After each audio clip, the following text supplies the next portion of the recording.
right, Marvel time, talking WandaVision, and it's not something I was planning to do, but the events of the last two episodes made this one I wanted to catch up and get a little check-in here because there's too much going on.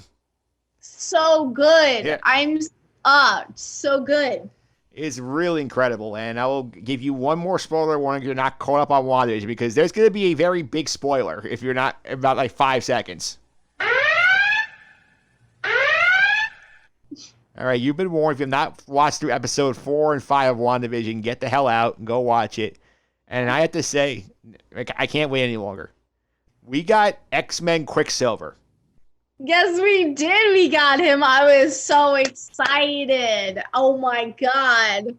And this show does go weird places. This is one thing I did not see coming at all. Like when No, I didn't see this at all. Like I had like my maybe what's his face, like Aaron Taylor. When they said Pietro, I was like, oh, they brought Aaron Taylor Johnson back. Cool. Yeah, I was like, wow, maybe it's just a figment of her imagination.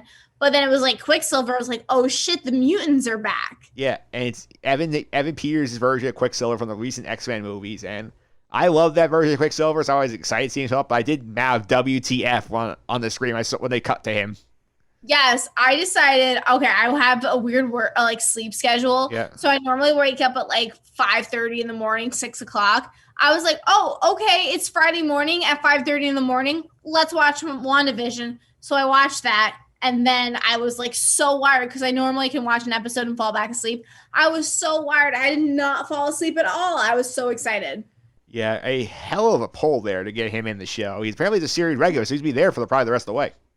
I really hope so. It was a whole new can of worms, though, with Quicksilver, because we know that now Marvel has Fox, so they have all of the X-Men back. They had the Fantastic Four back, so this gave you a sign. I feel like they're going to kind of get the X-Men going here on this show. Yeah, I mean, did you see that they were like, we're going to have a Luke, because of the Mandalorian, we had that Luke moment. Yeah. So everyone's thinking oh, maybe Quicksilver, this is his moment, whatever. But everyone's also forecasting maybe Magneto. Yeah, that would be a hell. Yeah, again, because in the comics, Quicksilver and Scarlet Witch are Magneto's children. So yeah, that's a pull, and it sounds like episodes 4 and 5. We saw 4 was great because we got to see what's going on in the actual world and not the Wanda world. We got to see Monica Rambeau come back from the dead. We got to see the return of Jimmy Woo. We learned the card trick from Ant-Man after all those years. And we got Darcy, too. Yep, Kat Dennings is Darcy the first time since 2012. I love her. Yeah. I love her so much. Yeah, and the dynamic between her and Jimmy Woo is great. I love it. Oh, my God, definitely. Because they feel like they're just they're just basically two dorks who are just so in love with what's going on around them. This is so cool. Yes, and then I don't know if you were ever an Office fan. Yeah. But the whole, oh my God, Jim Halpert's on a freaking WandaVision, and that stuff just makes me hysterical laugh. Yeah, we've learned some things. We've learned that, first of all, this is not in Wanda's head. It's actually all happening in real life in a town called Westview that Wanda apparently is taking over, and she has used the townsfolk's actors. We found IDs for most of them, not for Agnes, or I don't think Dottie was ID'd either, but I think it's very interesting that now we also had the moment last episode where she comes out of the force field, in the full Avengers garb, and basically don't mess with my home, leave me alone, and yeah. And we got the Magneto homage from the first X-Men movie when she flips all the guns back on the sword soldiers, which I thought was a pretty cool homage. That was so sick. I didn't I watched it over twice because I was I definitely did not get everything I needed to understand at 5:30 in the morning. Yeah. So Saturday morning I was rewatching it, and it's awesome. Yeah. Yeah, I love all of that stuff. Good things here. I think it's pretty clear we have been given some version of the infamous comic storyline, the House of M. For those who are unaware, I don't know how aware you are of it, but the basically gist of House of M is that Wanda basically has a mental break, creates his own alternate reality, is sort of high from her grief, and she basically in the comics wipes out the mutants because she basically says no more mutants, and then all the mutants go away. We might be getting an inversion of that here because now we got Quicksilver bringing in, so maybe in this version we're creating the mutants, and that's how we get the X-Men in the MCU. I was thinking that too. And I'm just thinking like, there's just so many Yeah. possibilities with this show that they can like branch off of. Like they have like this perfect like, unit to just we can go in this direction or that direction. So me, the skeptic. Yeah. I'm just nervous. Yeah, I feel like they have got so many balls in the air. I think there's a Mhm. couple of things that still I'm intrigued by. Which is we got some hints last episode about like Vision picking up what's going on, and we also learned that Wanda actually did steal Vision's corpse from a sword facility and is apparently reanimated inside the Westview bubble. Yeah, but did you see that like there's some theories that she wasn't herself then? Yeah, Like she wasn't really aware what she was doing, slash sword was the yeah, one yeah, doing these things, like tests on him to yeah, make him a weapon. yeah, yeah. That's also a distinct theory. And then also, well, oh, God, there's just so many things with Agatha being, Yeah, you know what I mean? There's yeah. just so many possibilities. It's just so great. I love it. Yeah, let's go to Agnes for a second here. Because Agnes, we don't have a name on. Vision quickly points out this week that, like, she always seems to show up with what we need when we need it. And we had this whole line where she basically sees the hint what's going on when she says to Wanda, like, do you want me to take that from the top? Because That was awesome. I love that line. I feel like this is them trying to misdirect, make us think that Wanda's in charge. There's a possibility that Agnes actually is the one running this whole thing and using Wanda to sort of get out of it, something out of this. I don't know what yet, but I think Agnes is the puppet master here. Yeah, or Mephisto or whatever his name is, Yep. the devil-esque Yep. character. He could be in charge, and everyone's saying that might be like in the version of Dottie. Yeah. Yeah. So it's just so many, like there's so many theories. I just love it. Yeah, instead of Agnes, I think I cracked the commercials. This week I think I got enough information. Oh yeah, okay. I'm very excited for this. Okay, so we had our fourth commercial this week. It was Lagos paper towels, and as you pointed out to me off the air, and something I realized too listening to podcasts and whatnot about this show. Lagos is the site from Captain America: Civil War where she loses control of her powers and explodes a building and kills a bunch of people. Then we go back to what we had so far. Episode 1, we had a Stark product. Obviously, you had the Tony Stark shell that basically killed her parents and left them, like, her and Pietro, like, fearing for their lives. So 2, we have the Hydra product, which, again, like, Hydra, right, basically turns her into a weapon. Episode 3 was Strucker, who is the general who basically experimented on her. All these are tied to Wanda in one way or another. Mm-hmm. So I feel like we are getting hints about Wanda along as we go. I feel like the future ones, they're going to keep going along her storylines and then maybe give us a hint about how we got here. I feel like that's where we're going with Wanda on the commercials. Yeah. Also, like, I don't know. It's just,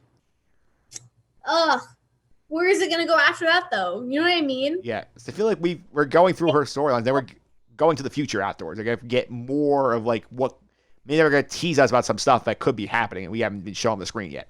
Yeah. And then this week's supposed to be the 90s for the sitcom. We need to get Full House in the 90s. Oh my God. Well, they were saying that the 80s was kind of Full Housey with the sitting outdoors and having like the picnic. Well, that was, I think that was one, the grassy knoll's not enough for me. Yeah. I mean, who knows what they're going to do, but my all-time favorite thing is, like, I didn't notice this at the beginning. I had to rewatch these episodes. Vision, and after every episode, he looks at the camera. Yeah. And he breaks the fourth wall because he understands he's like, something's wrong. And I thought that was so brilliant that we have these, like, it's so quick. It's like me looking away and then me looking close and then looking away. Yeah. Like split second. And somebody pointed it out online and I was like, oh my God. So it's just like he's becoming more aware of everything. And we saw this week with him taking what's his face's like conscience and bringing it back to reality. Norm. Yeah, Norm. Yeah. I'm horrible with names. I could draw his face for you, but Yeah. I can't tell you his name. But think this narration is amazing. Yeah, I think that's an interesting point. I also want to see what happens with Vision because I know we've seen previews where he wants to try and leave Westview. I feel like we have to find out, like, what happens if he leaves the bubble. Like, is he still alive when he leaves, or does he die as soon as he gets out of Westview? Like, remember when we saw his dead corpse? Yeah, that was That's Last week, who? Oh that's- my god, that's so disturbing. it's one of the creepiest things that they've seen on Marvel products so far. This is a dark show. Yeah. Because like, as much as they disguise it in the sitcoms and the homages, like there's a lot of grief baked into the show. I mean, I literally got in an argument with my coworkers yesterday about WandaVision Yeah. because they're like the first two episodes suck. I was like, the first episode's freaking amazing. Yeah.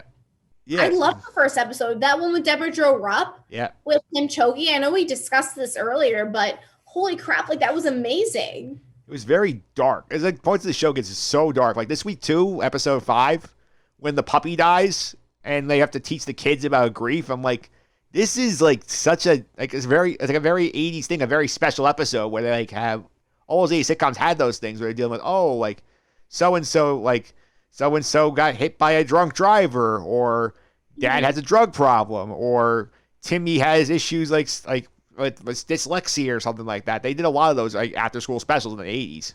Yeah, and it's interesting that they age up when they can't handle something. Yeah. So like, are they going to be next week? You know, like I know they're probably going to be teenagers because we've had previews, but are they going to be Wanda's age and then she's going to have to wipe them out? Yeah.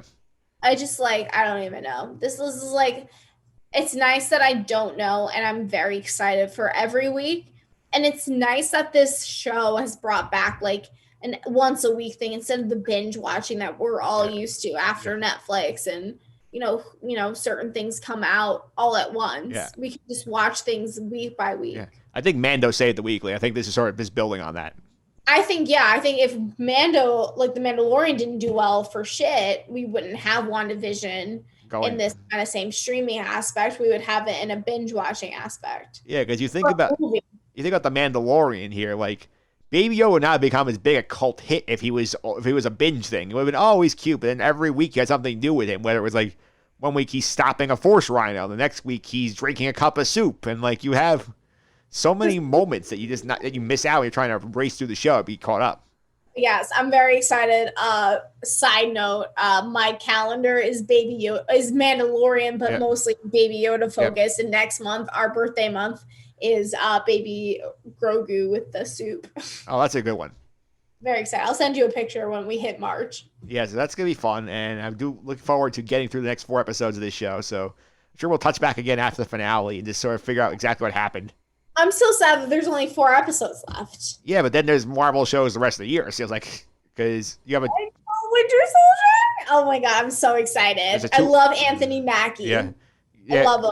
You got 2-week break between Falcon and Winter Soldier. And then there's supposed to be the Loki show. There's the animated one, What If. There's a whole slew of them coming.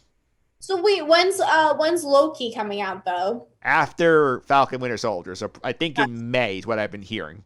And is that a movie or a television show? That's a TV show. The next movie is Black Widow in May. That's okay, gotcha. I always get them mixed up. I always feel like Loki would be a movie for some reason.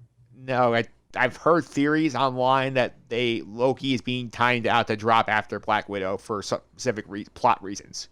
Gotcha. So I like WandaVision is this big turning point for the MCU. Yeah, because funny enough, it was not supposed to be out first. Falcon and Winter Soldier was supposed to be out first, so I think they got lucky if they aired it the way they did.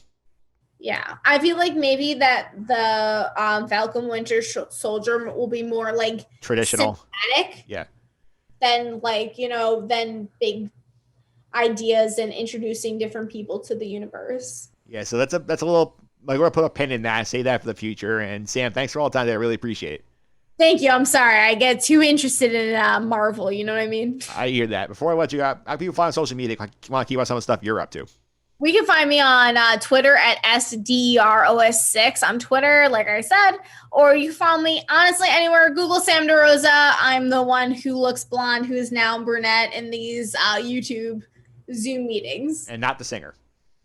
Not the singer. She actually has dark hair now. I'm kind of regretting everything that I just did with my hair. All right, Sam. Thanks again. I appreciate it. Thanks, Mike.